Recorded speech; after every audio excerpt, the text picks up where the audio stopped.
السلام علیکم ورحمۃ اللہ وبرکاتہ۔ بسم اللہ الرحمن الرحیم۔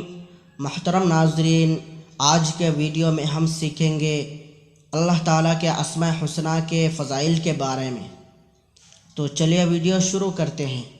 محترم ناظرین، حدیث شریف میں آیا ہے کہ رسول اللہ صلی اللہ علیہ وسلم نے ارشاد فرمایا کہ اللہ تعالیٰ کے اسماء حسنی جن کے ساتھ دعا مانگنے کا ہمیں حکم دیا گیا ہے 99 نام ہیں۔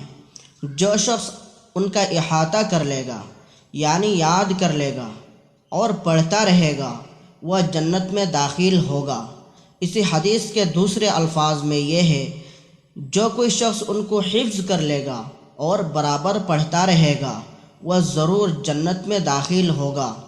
محترم ناظرین، جب ہم ان اسماء حسنی کی تلاوت کرنا چاہیں تو اس طرح شروع کریں: هو اللہ الذی لا الہ الا هو الرحمن الرحیم، آخر تک مسلسل پڑھتے چلے جائیں۔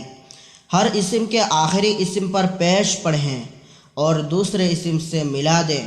جس نام پر سانس لینے کے لیے رکے اس کو نہ ملائیں اور دوسرا نام آل سے شروع کریں۔